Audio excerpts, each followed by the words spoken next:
Bismillahirrahmanirrahim. Alhamdulillahirabbil alamin. Wassalatu wassalamu ala asyrafil anbiya'i wal mursalin wa ala alihi wa sahbihi ajma'in. Assalamualaikum warahmatullahi wabarakatuh. Salam sejahtera, salam kasih sayang dan salam satu Malaysia.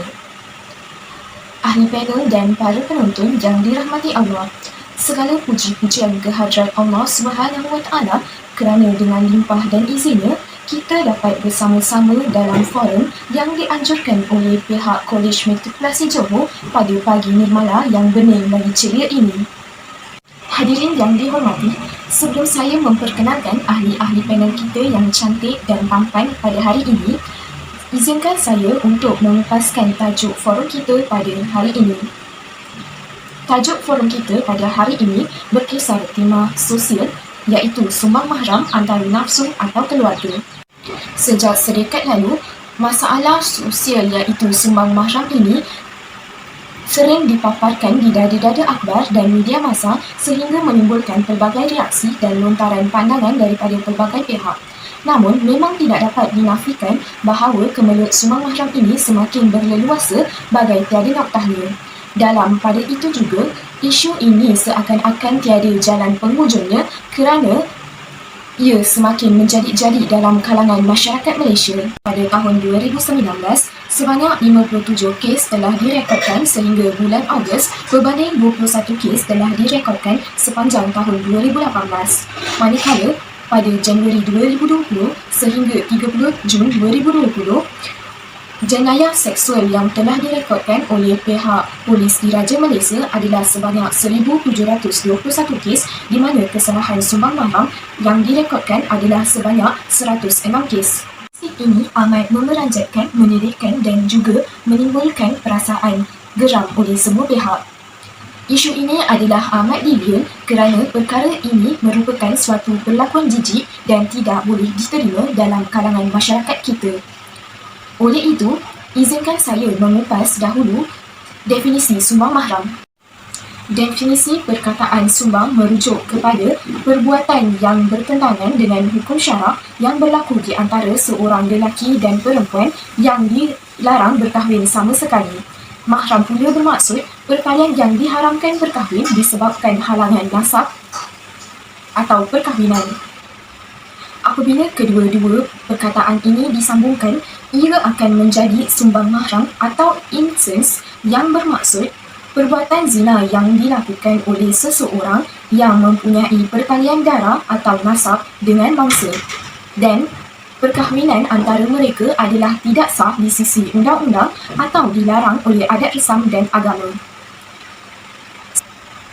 Sebagai contoh, hubungan jenis antara remaja dan ibu bapa mereka, adik-beradik, ibu bapa saudara, datuk dan sebagainya. Definisi yang diberikan ini mampu memberikan kefahaman yang jelas tentang isu sumbang mahram ini. Isu akhlak berkaitan sumbang mahram merupakan jenayah yang amat besar dosanya dan hukumannya dalam Islam. Firman Allah Subhanahu wa Ta'ala dalam surah An-Nisa ayat 23 menyatakan bahawa diharamkan atas kamu menikahi ibu-ibumu, anak-anakmu yang perempuan, saudara-saudaramu yang perempuan, saudara-saudara ayahmu yang perempuan, saudara-saudara ibumu yang perempuan, ibu-ibumu yang menyusui kamu, saudara-saudara perempuanmu susuan, ibu-ibu isterimu, anak perempuan dari isterimu yang dalam pemeliharaanmu dari isteri yang telah kamu campuri. Tetapi jika kamu belum bercampur dengan isterimu, maka tidak berdosa menikahinya. Dan diharamkan bagimu isteri-isteri anak kandungmu dan diharamkan mengumpulkan dua saudara yang perempuan kecuali yang telah terjadi pada masa lampau. Baiklah para penonton, sebelum kita menelusuri lebih mendalam topik perbincangan hari ini, moleklah kiranya kita berkenalan dengan ketiga-tiga ahli panel kita pada hari ini. Kita mulakan dengan saudara Muhammad Daniel bin Muhammad Yassin yang merupakan ahli panel yang pertama. Assalamualaikum, apa khabar saudara? Terima kasih saudari pengerusi. Syukur kehadrat ilahi atas pelbagai nikmat yang diberi. Alhamdulillah, kabar baik hendaknya. Seterusnya saya memperkenalkan ahli panel kedua kita iaitu Saudari Najihah binti Ahmad Termimi. Selamat datang saudari. Saudari, apa khabar? Alhamdulillah, kabar baik saudari moderator. Seterusnya, tidak lain tidak bukan lagi tentunya ahli panel kita yang ketiga iaitu Saudari Hedi Hana binti Rosmadi. Walaupun nampak pemalu, namun petah bicaranya. Apa khabar saudari? Alhamdulillah, saya berada dalam keadaan yang baik. Salam forum buat semua. Kini, saya akan membuka tirai forum. Jadi, saya menyerahkan soalan pertama kepada ahli panel pertama. Menurut saudara Muhammad Daniel bin Muhammad Yassin, apakah pandangan saudara berkenaan faktor yang menyebabkan gejala sumbang mahram ini boleh berlaku di negara Malaysia ini? Awal bismillah pembuka bicara. Terima kasih saudari moderator Kashifah. Assalamualaikum dan salam sejahtera kepada sidang hadirin yang dihormati. Kemelut sumbang mahram ini berlaku lantaran keimanan yang lemah di dalam diri. Umum mengetahui bahawa iman merupakan nadi atau perkara yang maha signifikan kepada manusia untuk berfikir secara waras sebelum melakukan maksiat atau derhaka ke atas perintah Allah Subhanahu Wa Taala. Namun begitu, jika manusia tiada cekaman iman yang kukuh, maka pelbagai perkara negatif akan berlaku. Salah satu contohnya ialah isu sumbang mahram sendiri. Jika ditelusuri dengan lebih mendalam lagi, terdapat pelbagai tanda kelemahan iman. Yang kini tidak terkesan dengan ayat Al-Quran dan lalai dari mengingati Allah Subhanahu Wa Taala. Firman Allah Subhanahu Wa Taala dalam surah Al-A'raf ayat 201 yang berbunyi, yang mafhumnya, sesungguhnya orang-orang yang bertakwa bila mereka ditimpa was-was dari syaitan, mereka ingat kepada Allah. Maka ketika itu juga mereka melihat kesalahan-kesalahannya. Ayat yang difirmankan oleh Allah Subhanahu Wa Taala ini menunjukkan jika seseorang mempunyai sekelumit iman dalam hati, maka pasti dia akan cuba untuk menjauhi dan muhasabah diri atas perkara yang dilakukan. Apabila sudah tidak ada iman di dalam diri, maka perkara-perkara sebeginilah yang secara tidak langsung akan membawa manusia ke arah kecelaruan atau melakukan sumbang mahram, dan akibatnya mereka ini tidak akan mampu untuk mengawal nafsu serakah. Sememangnya, apabila iman semakin menipis, nafsu akan membongkarkan segala perbuatan keji. Natijahnya, lemah iman menyebabkan manusia sudah tidak mampu berfikir secara waras, lalu jadi mereka tergelumang dengan kemelut yang terkutuk ini. Selain itu juga, kebanyakan isu akhlak yang berlaku pada hari ini, terutamanya sumbang mahram, adalah berpunca daripada tidak mengamalkan kehidupan yang disyariatkan oleh Islam. Masyarakat masa kini mempunyai stigma bahawa ajaran agama sudah ketinggalan zaman dan tidak relevan untuk dipraktikkan pada alaf ini. Hal ini terjadi kerana ibu bapa pada alaf ini sering mempunyai tanggapan bahawa ajaran agama tidak penting daripada pendidikan akademik yang dianggap sebagai tiket kejayaan anak-anak mereka pada masa hadapan. Sikap ini menunjukkan bahawa terdapat segelintir ibu bapa yang semakin alpa akan tanggungjawab hakiki mereka, yang ini diumpamakan sebagai anak-anak itu sebagai sehelai kain putih, dan ibu bapa lah yang akan mencorakkan tingkah laku anak-anak mereka. Ada seindah warna pelangi atau adakah semalap masa hadapan mereka? Berlandaskan sikap remaja dan ibu bapa yang sebegini, maka tidak hairanlah anak-anak tidak mementingkan amalan solat yang difardukan kepada setiap Muslim. Walaupun seperti mana kita tahu bahawa solat itu tiang agama yang dapat mencegah kemungkaran. Bukan itu sahaja, kebanyakan remaja pada hari ini lebih bertuhankan hiburan dan keseronokan duniawi semata-mata seperti menonton video lucah. Seorang tokoh cendekiawan pernah berkata, petanda runtuhnya sesuatu bangsa itu dapat dilihat apabila bangsa tersebut mencintai hiburan. Keimanan remaja yang senikis kulit bawang menyebabkan kehidupan mereka terumbang-ambing seolah-olah ibarat kapal tanpa nahkoda. Itu saja yang dapat saya kongsikan melalui perkongsian saya pada bahagian ini. Saya kembalikan forum ini kepada saudari moderator. Terima kasih. Sidang hadirin, demikian tadi penjelasan tentang faktor sumbang mahram berlaku yang pada pandangan saya merupakan penjelasan terperinci daripada ahli panel pertama. Seterusnya, saya mohon penjelasan daripada ahli panel kedua, Saudari Najiha, tentang punca lain yang menyebabkan berlakunya gejala sumbang mahram ini. Assalamualaikum dan salam sejahtera. Terima kasih saudari moderator. Para penonton dihormati, kajian yang dilakukan oleh pakar psikologi kanak-kanak dan remaja dari Universiti Kebangsaan Malaysia memberi pendedahan punca masalah sumbang mahram ini kerana keruntuhan institusi keluarga. Kepincangan institusi kekeluargaan menjadi pemangkin kepada gejala sumbang mahram yang melanda dalam masyarakat kita ini. Institusi keluarga yang porak-poranda disebabkan oleh tiada lagi persefahaman antara pasangan suami isteri. Oleh itu, kes penderaan, pertengkaran dan penceraian semakin meningkat bagai bangkai gajah yang tidak dapat ditutupi dengan nyirunya lagi. Menurut kajian Jabatan Kemajuan Islam Malaysia JAKIM, kadar penceraian pasangan suami isteri Islam di Malaysia berlaku sekali dalam tempoh masa 15 minit.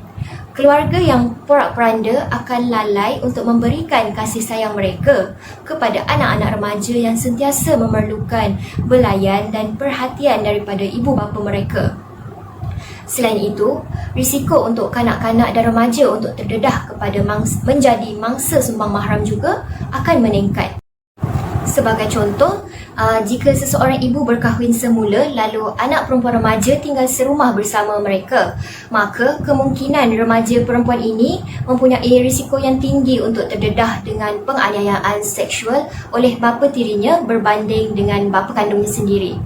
Hal ini dapat dibuktikan dengan kes tergempar yang dilaporkan pada 27 Januari tahun ini mengenai seorang ayah yang merogol anak tirinya sebanyak 105 kali sejak dari tahun 2018 sehingga tahun 2020. Kes incest yang berlaku antara adik dengan abang kandung juga turut dilaporkan banyak berlaku di negara kita. Ini kerana si ibu akan keluar rumah untuk menyara keluarga, memandangkan orang yang sepatutnya menyara keluarga telah tiada. Kesibukan ibu ini sehingga meninggalkan anak-anak perempuan mereka bersama ahli keluarga lain tanpa membuat pantauan telah menyebabkan suspek berani untuk melakukan tingkah laku keji terhadap darah daging mereka sendiri. Ibu bapa menganggap bahawa meninggalkan anak bersama adik-beradik lain tidak akan berlakunya sebarang masalah. Namun, semua itu salah kerana kita tidak boleh menjangka bilakah syaitan akan membisik untuk menggoda manusia melakukan kejahatan. Oleh itu, ibu bapa yang bersikap bagai enau dalam belukar melepaskan pucuk masing-masing dalam mengejar kemewahan harta, malah mereka tidak cakna keadaan anak-anak ini menyebabkan sumbang mahram itu berlaku dengan pesatnya dalam institusi keluarga. Jabatan Kebajikan Masyarakat melaporkan bahawa 50% individu yang terlibat dalam gejala negatif terdiri daripada individu yang mempunyai konflik keluarga. Oleh yang demikian, izharlah bahawa kepincangan institusi keluarga turut mencetuskan fenomena sumbang mahram. Sekian dari saya serahkan semula kepada saudari moderator.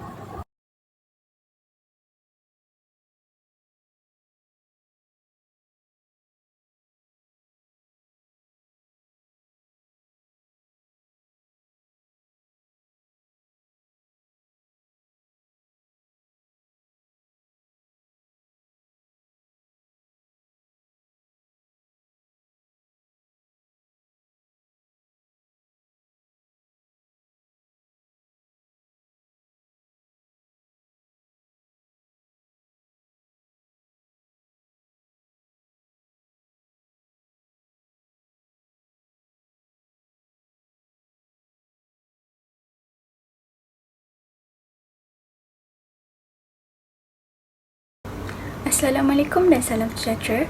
Terima kasih saudari moderator. Sidang penonton yang dihormati, persoalan yang amat menarik daripada moderator kita pada hari ini. Baiklah, sejak kebelakangan ini, akhbar bertajuk mengenai harga rumah yang semakin tinggi saban tahun telah memberikan pelbagai reaksi kepada pihak ibu bapa. Hal ini disebabkan tahap ekonomi keluarga yang rendah. Gaji minimum yang ditawarkan sahaja cukup makan bagi menampung perbelanjaan keluarga. Ini kan pula ingin membeli rumah di mana bayaran muka pendahuluannya sahaja memerlukan kos sekurang-kurangnya RM50,000. Namun, tempat tinggal juga salah satu keperluan dalam hidup. Maka, bagi ibu bapa yang mempunyai anak ramai berserta taraf kehidupan yang rendah, mereka tidak mampu untuk membeli rumah yang luas berserta bilik tidur yang banyak. Keadaan rumah yang sempit dan tidak mempunyai ruang bilik yang cukup akan mempengaruhi perhubungan adik-beradik yang berlainan jantina. Kita sedia maklum bahawa di Malaysia terdapat sebilangan besar keluarga yang terpaksa hidup berhimpit di dalam sebuah rumah yang kecil dengan bilangan ahli keluarga yang ramai. Mereka tidak dapat mengasingkan anak-anak perempuan dan lelaki, terutamanya apabila anak-anak mula mencapai akhir balik. Maka, batasan aurat antara adik-beradik lelaki dan perempuan susah untuk dijaga. Jika berlarutan, ini akan menimbulkan nafsu jahat dan perasaan ingin tahu yang kemudiannya akan berlaku sumbang mahram di dalam rumah sendiri. Hanya sekadar ini yang dapat saya ulaskan untuk perbincangan ini dan saya serahkan kembali kepada saudari moderator. Terima kasih saudari Hedi Hana. Ya, para penonton yang dihormati dan dirahmati Allah, kita masih lagi berada dalam majlis forum agama kita. Pada ketika dan saat ini, kita masih lagi mengupas tajuk sumbang mahram antara keluarga atau nafsu. Kita teruskan bual bicara kita pada hari yang berbahagia ini. Sesungguhnya, apabila nasi sudah menjadi bubur, sememangnya pelbagai ironi buruk akan menjelma. Kita yang hanya mendengar berita mengenai sumbang mahram juga terkesan serba sedikit tentang tindakan keji pemangsa ini. Perasaan yang bercampur bau seperti marah dan sedih turut dirasai. Apatah lagi perasaan mangsa daripada gejala sumbang itu sendiri. Pastinya ia akan memberikan impak yang besar dalam dirinya itu. Soalan saya kepada ahli panel pertama, apakah kesan kepada masalah ini dari aspek mangsa, keluarga dan masyarakat? Terima kasih saudari moderator. Seperti kata pepatah, harapkan pegar makan padi. Bersesuaian apa yang berlaku dalam masalah sumbang mahram ini, kesan sumbang mahram menyebabkan bangsa akan merasa hina dan jijik dengan diri sendiri. Kerana bagi mangsa, mereka sudah tidak suci lagi dek dara yang telah dirobek oleh mahram sendiri. Menurut pakar psikologi, Profesor Madya Dr. Mariani Matno berkata, kebanyakan mangsa mengalami tekanan dari segi emosi dan sentiasa berasa takut dengan persekitaran yang mereka sedang tinggal. Hal ini akan meninggalkan trauma kepada hidup mereka dan seterusnya menyumbang kepada masalah-masalah lain pula. Kata beliau lagi, lazimnya mangsa sumbang mahram akan mengalami gejala seperti mimpi buruk yang mengingatkan mereka tentang peristiwa pahit tersebut. Mereka juga akan menjadi lebih sensitif dan tidak dapat berfungsi seperti sebelum ini hingga menjejaskan kesihatan mental serta kehidupan seharian mereka. Situasi yang paling buruk yang pernah beliau temui ialah mangsa akan mengalami depresi dan cenderung untuk membunuh diri disebabkan pemikiran negatif serta dipinggirkan daripada ahli keluarga maupun masyarakat.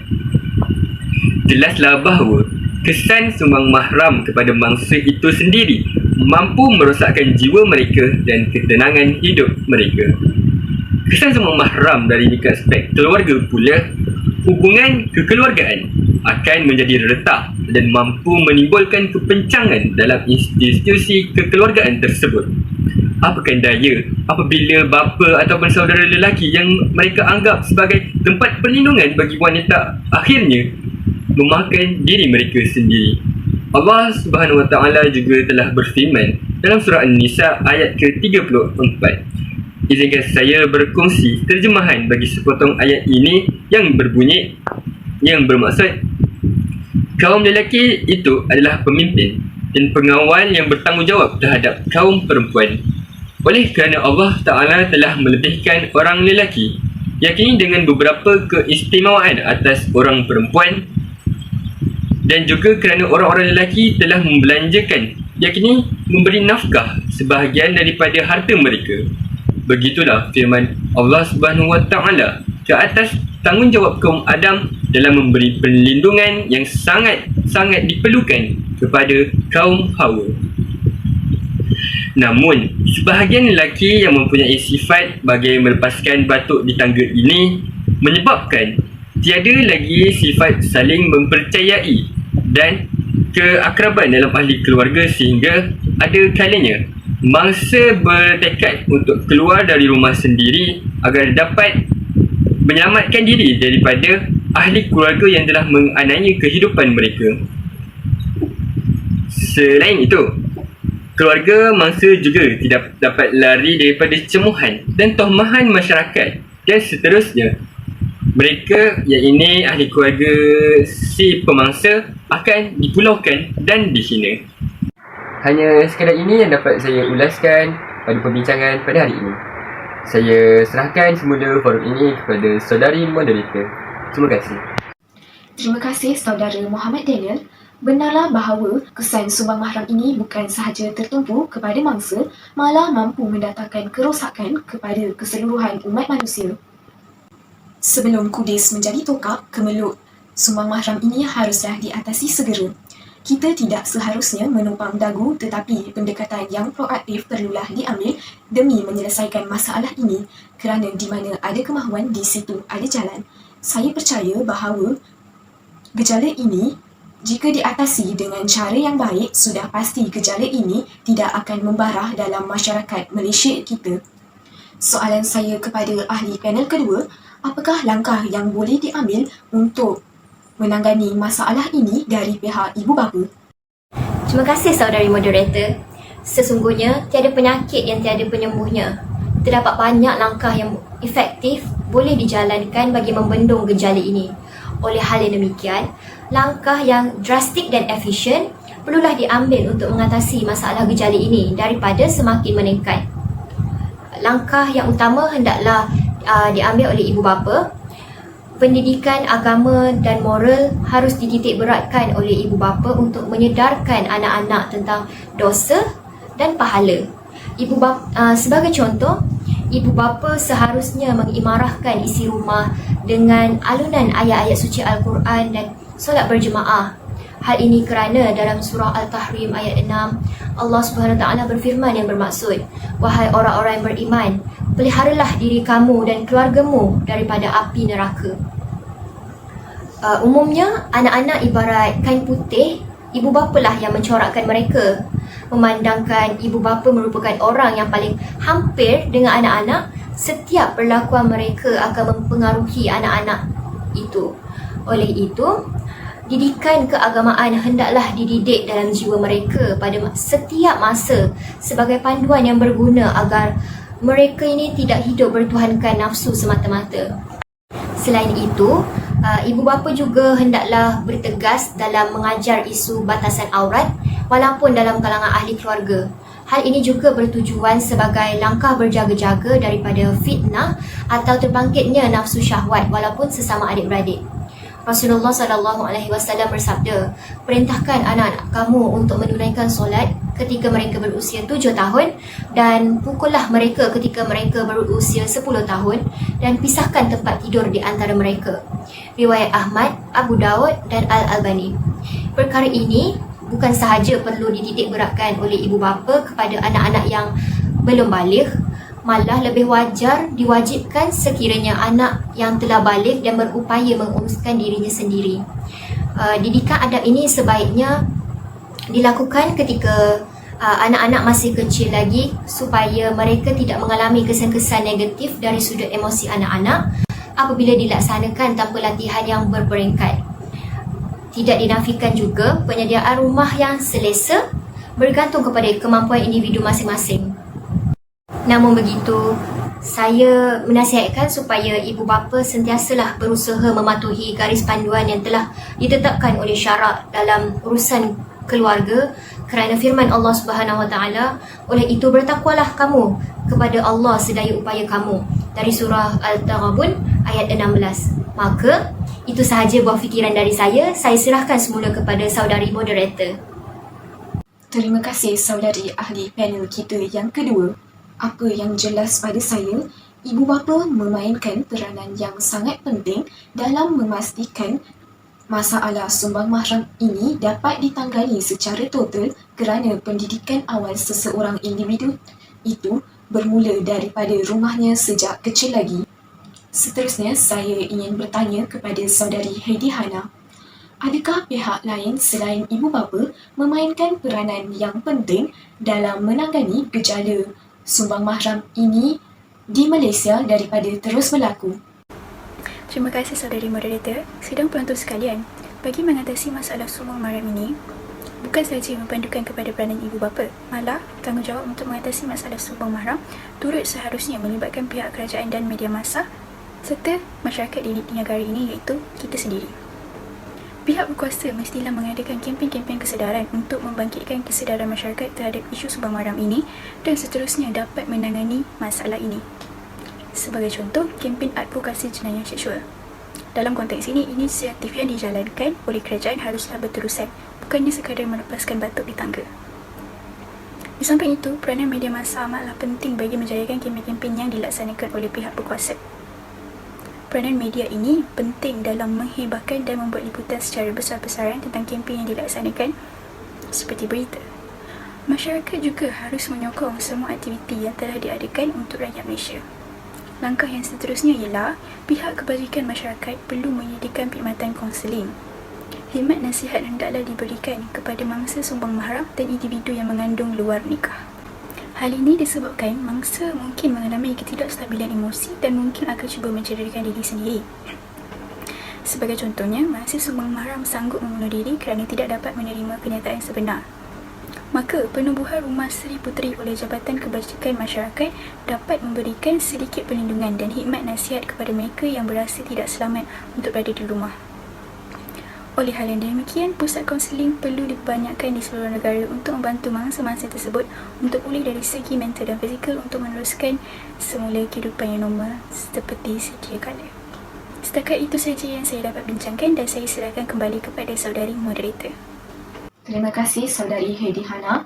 Saya ingin bertanya kepada ahli panel ketiga sekali lagi mengenai hukuman yang dikenakan ke atas pelaku sumbang mahram. Bolehkah saudari nyatakan tindakan dan hukuman yang ditetapkan ke atas pesalah sumbang mahram? Baiklah saudari moderator, dari Ufuk Falsafah Maqasid, syariat melaknat perbuatan terkutuk ini untuk memelihara nasab keturunan dan kehormatan manusia. Al-Quran telah melarang manusia agar tidak sesekali-kali mendekatinya.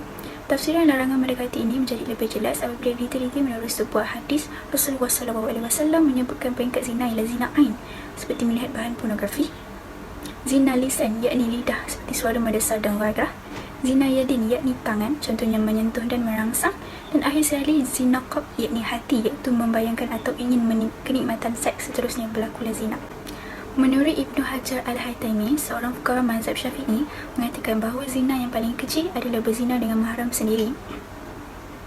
Sebagaimana pencerahan seorang ahli sufi Ibrahim bin Adham apabila ditanya tentang maksiat, beliau memberikan beberapa syarat jika ingin terus melakukan maksiat, iaitu kalau kau mampu melaksanakan 5 syarat ini, kau boleh melakukan dosa, iaitu jangan makan rezeki Allah, jangan tinggal di buminya, carilah tempat yang tersembunyi daripadanya, dan sempatkan diri bertaubat saat malaikat maut mencabut nyawa.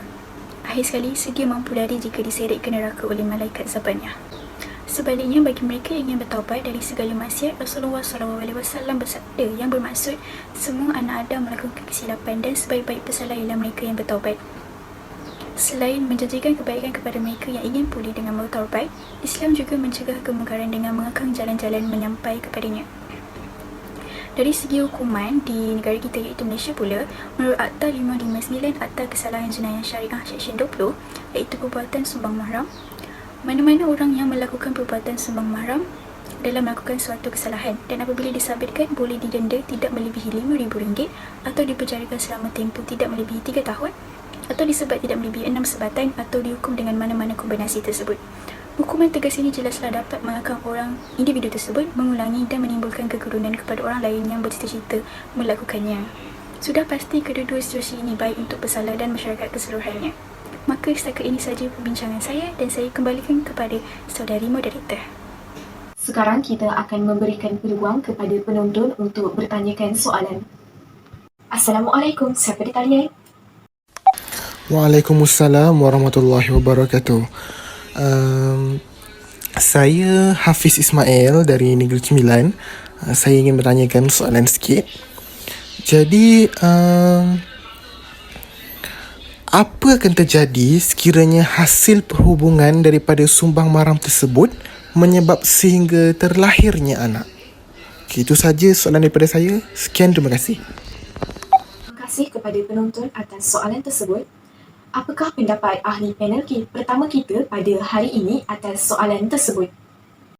Terima kasih saudari moderator di atas persoalan yang telah diberikan kepada saya tadi. Sekiranya lahir anak daripada hasil perhubungan sumbang mahram tersebut, menurut Muzakarah Jawatan Kuasa Fatwa Kebangsaan, status anak tersebut perlulah diban atau dibintikan dengan Abdullah. Hal tersebut sama dengan kes anak luar nikah yang disebabkan oleh zina. Ini akan menyebabkan jurang kehidupan yang luas antara seseorang individu dengan individu yang lain. Apabila anak tersebut membesar dan masyarakat setempat mengetahui bahawa anak tak sah taraf tersebut berban atau berbintikan Abdullah, maka banyak perspektif negatif yang akan timbul dalam pandangan masyarakat setempat terhadap anak yang tidak bersalah tersebut. Oleh hal yang demikian, jagalah iman sebaik mungkin dan kukuhkanlah jati diri kita semua supaya gejala sumbang mahram ini tidak berlaku dalam kalangan keluarga di Malaysia. Semoga dengan penghayatan Islam yang sepenuhnya yang diamalkan oleh seluruh keluarga di negara ini akan mewujudkan bi'ah usrati jannati yang diharmoni dan diberkati oleh Allah SWT. InsyaAllah. Amin. Diharapkan agar para penonton dapat menambah pengetahuan tentang nasab keturunan kepada anak hasil sumbang mahram ini dan seterusnya bertanggungjawab atas setiap perlakuan yang telah dilakukan. Baiklah, saya membuka peluang untuk soalan yang kedua pula. Assalamualaikum, siapa di talian? Waalaikumsalam. Saya Amira Syafina binti Mazhar dari Praktikum K1M1 ingin bertanyakan soalan. Adakah hubungan akrab antara ahli keluarga yang berlainan jantina perlu dikurangkan bagi mengelakkan kejadian isu ini? Terima kasih. Terima kasih penonton kerana bertanyakan soalan yang cukup menarik. Baiklah, saya mohon pencerahan daripada panel kedua kita untuk soalan ini. Terima kasih kepada penonton yang bertanya soalan tersebut. Saya berkongsi pandangan saya secara ringkas. Dalam menjawab persoalan ini, bagi saya, hubungan erat sesama ahli keluarga berlainan jantina tidak menjadi masalah sama sekali. Hal ini kerana menjaga hubungan silaturahim adalah perihal yang sangat dituntut dalam Islam untuk mendapat rahmat Allah Subhanahu Wa Taala. Selain itu, hubungan erat ini akan menjalinkan ukhuwah dan tali perikatan yang baik dalam membentuk keluarga bahagia. Firman Allah Subhanahu Wa Taala yang bermaksud, sebenarnya orang yang beriman itu adalah bersaudara. Maka damaikanlah di antara dua saudara kamu, yakni yang bertelingkah itu, dan bertakwalah kamu kepada Allah supaya kamu beroleh rahmat. Surah Al-Hujurat ayat 10. Melalui surah ini kita faham bahawa Allah Subhanahu Taala juga tidak menyukai hamba-Nya berpecah belah dan bermusuhan, lebih-lebih lagi dalam kalangan ahli keluarga akibat daripada pergaduhan. Ini disebabkan ahli keluarga merupakan tulang belakang kepada pembentukan peribadi kita. Bukan itu sahaja, sememangnya sewaktu sukar ataupun senang, ahli keluargalah yang merupakan insan yang maha signifikan bagi membantu kita dalam apa jua keadaan. Namun begitu, sebelum gejala sumbang mahram ini berlaku dalam kalangan ahli keluarga kita sendiri, kita perlulah persiapkan diri sendiri dan ahli keluarga kita dengan ilmu agama yang mantap agar iman dalam diri ini sentiasa kukuh daripada melakukan perkara-perkara sumbang yang dibenci oleh Allah Subhanahu Wa Taala. Hanya sekadar ini sahaja yang dapat saya ulaskan untuk soalan ini dan saya serahkan kembali kepada moderator. Menerusi jawapan yang diberikan oleh ahli panel kedua, kita dapat memahami bahawa hubungan akrab antara ahli keluarga yang berlainan jantina tidak perlu dikurangkan untuk mengelakkan kejadian gejala sumbang mahram ini. Malah, setiap ahli keluarga termasuk diri kita sendiri perlulah mempunyai ilmu agama yang mantap. Seterusnya, saya membuka peluang untuk soalan terakhir hari ini. Assalamualaikum, siapa di talian? Waalaikumsalam, saya Yana dari Praktikum MS31 ingin bertanyakan soalan.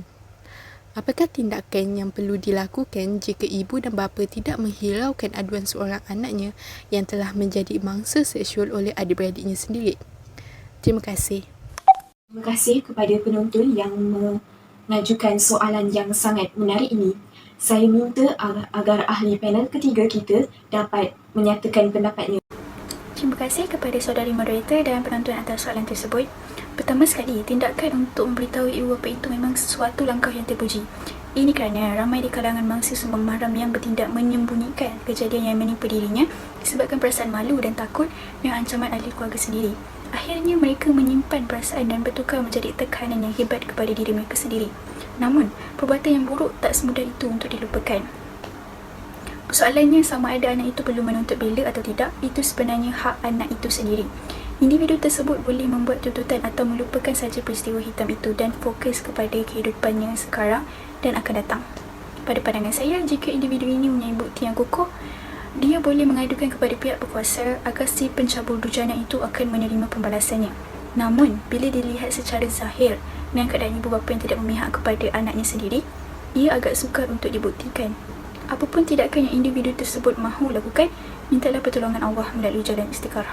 Selebihnya, dekatkanlah diri dengan Allah SWT melalui amalan ibadah dan sedekah, dan mungkin boleh berjumpa kaunselor untuk menenangkan lagi hati supaya hati menjadi tenang dan lebih lapang serta dapat fokus pada masa hadapan tanpa terlalu risau memikirkan peristiwa silam.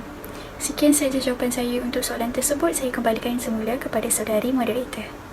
Saya harap para penonton dapat memahami pendapat daripada ahli panel ketiga yang sangat jelas ini.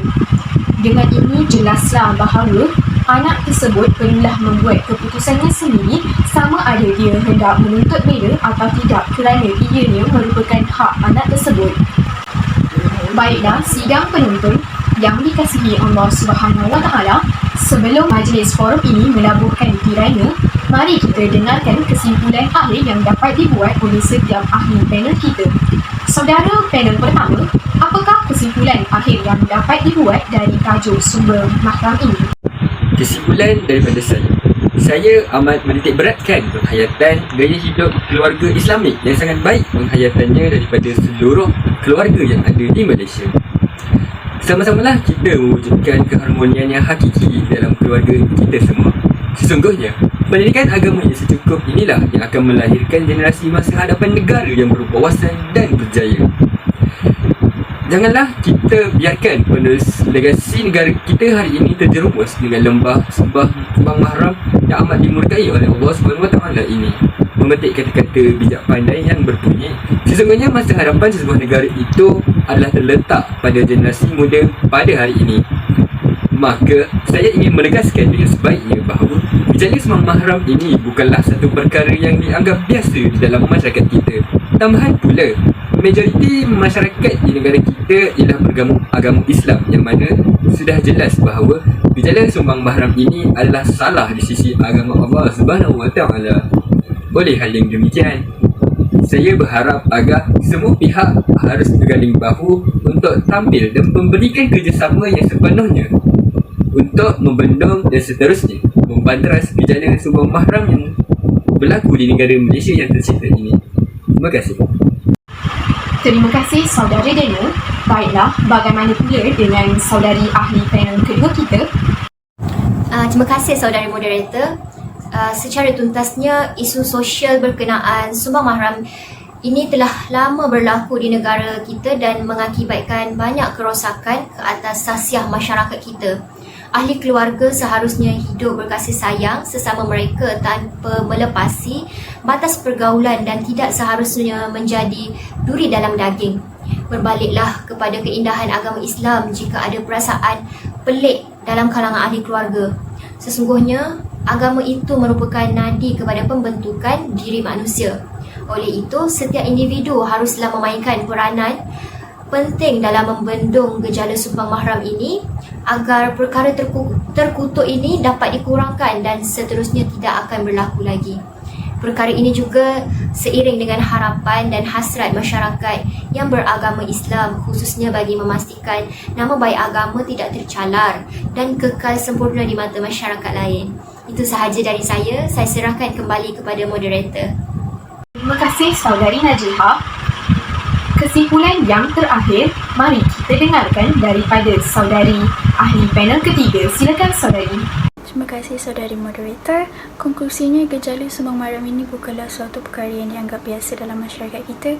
Tambahan pula, majoriti masyarakat kita beragama Islam, yang mana sudah terang lagi bersuluh bahawa sumbang maram ialah salah di sisi agama Islam. Oleh yang demikian, semua pihak perlulah berganding bahu untuk memberi sepenuh komitmen untuk membendung dan membantaras gejala sumbang maram di negara kita. Terima kasih saudari Heidi Hana. Demikian perbincangan daripada semua ahli panel kita tentang gejala sumbang mahram di Malaysia berhubung faktor, kesan, langkah dan hukuman ke atas pemangsa. Konklusinya, menuding jari menyalahkan satu-satu pihak memanglah mudah, tetapi menyelesaikan gejala ini bukanlah semudah kita berbicara. Oleh itu, masalah sumbang mahram ini yang disebabkan banyak faktor seperti keimanan yang lemah dalam diri, keruntuhan institusi kekeluargaan dan tahap ekonomi yang rendah mempunyai pendekatan yang tersendiri untuk diatasi jika dikaji secara telus dan tidak seharusnya dipandang enteng. Jika masalah sumbang mahram ini tidak ditangani dengan pantas dan efisien, maka impak ke atas mangsa, keluarga dan masyarakat akan menjadi suatu perkara yang akan menjejaskan kehidupan normal setiap umat masyarakat di Malaysia. Dalam hal ini, semua pihak haruslah memberikan komitmen yang sepenuhnya dan bukan hanya meletak kesalahan di bahu ibu bapa sahaja.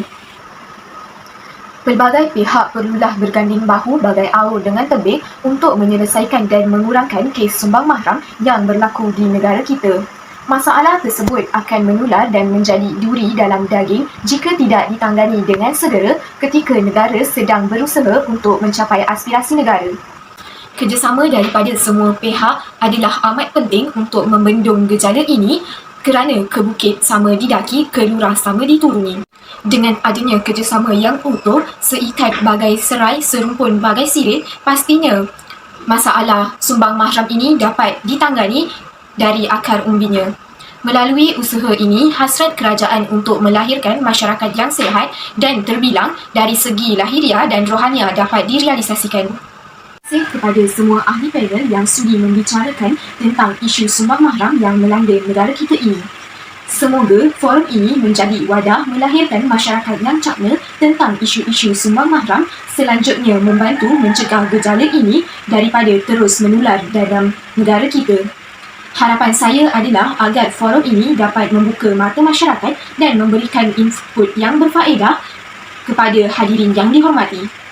Para penonton yang dihormati, terimalah salam bersantun, salam yang minta maaf, salam yang minta ampun. Saya mewakili semua ahli panel mengucapkan setinggi-tinggi terima kasih kepada para penonton yang sudi bersama-sama kami dalam forum perdana Anjuran Kolej Matrikulasi Johor. Lantaran keterbatasan waktu, saya mohon mengakhiri bicara ini. Mohon mengundur diri. Sekian, wabillahi taufiq wal hidayah. Wassalamualaikum warahmatullahi wabarakatuh. Salam sejahtera, salam kasih sayang.